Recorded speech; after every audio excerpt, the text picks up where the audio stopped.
அன்புக்குரியவர்களே, இறைவனுடைய படைப்புகள் ஒவ்வொன்றுமே அற்புதங்க. பாருங்க, 18ஆம் நூற்றாண்டிலே லசாரோ அப்படிங்கிற உயிரியல் விஞ்ஞானி வௌவாலை ஆராய்ச்சி செய்கின்றார். ஒரு நாள் என்ன பண்றாருன்னா, இரவில பறக்கின்ற வௌவாலை கண்களை மூடி விடுகின்றார். கண்களை மூடிய பிறகும் கூட அது இரை தேடுகிறது. அதுக்கப்புறம் அந்த வௌவாலை பிடிச்சி காதுகளை அடைத்து விடுகின்றார். காதுகளை அடைத்த பிறகு அதனால் இரை தேட முடியவில்லை. அப்ப அந்த விஞ்ஞானி புரிஞ்சுக்கிறாரு.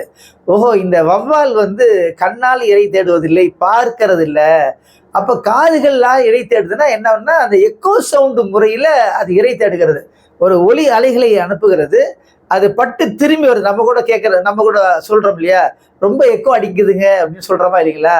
ஆக இந்த சிஸ்டத்தை பயன்படுத்தித்தான் வௌவால்கள் தன்னுடைய இரையை தேடுகின்றன. எதிரில் என்ன இருக்கிறது, அது எந்த திசையில் இருக்கிறது, எந்த வேகத்தில் செல்லுகிறது, அது எவ்வளவு சைஸ் உள்ளது அப்படிங்கிறதுலாம் வௌவால்கள் அறிந்து கொள்கின்றன.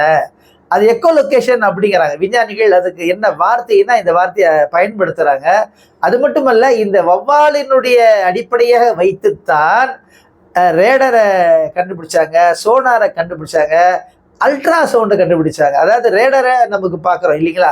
அதாவது வானத்தில் விமானங்களை கண்காணிப்பதற்கு, வான்வெளியை கண்காணிப்பதற்கு ரேடர் பயன்படுத்தப்படுகிறது. சோனார் கடலுக்கு கீழே இருக்கக்கூடிய மீன் கூட்டங்கள், தடைகளை அதன் மூலமாக ஒலி அலைகளை அனுப்பி அது பட்டு வருகின்ற அந்த ஒலி அலைகளை அளந்து அதை கண்டுபிடிக்கிறார்கள். அதே மாதிரி நீங்க பார்த்தீங்கன்னா அல்ட்ரா சவுண்ட் அப்படின்னா அந்த உடல்ல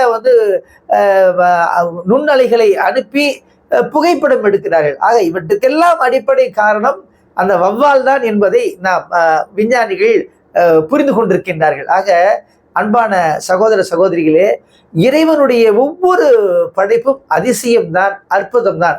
அந்த படைப்புகளை பார்த்து நாம் பாடம் பெறுவோமா? இறைவன் கிருபை புரிவானாக. இந்த வீடியோவை மறக்காம லைக் பண்ணுங்க, கமெண்ட் பண்ணுங்க, ஷேர் பண்ணுங்க. இது போன்ற வீடியோக்களை பார்க்க இஸ்லாம் டுடே தமிழ் சேனலை சப்ஸ்கிரைப் பண்ணுங்க. மறக்காம பெல் பட்டனை பிரஸ் பண்ணுங்க.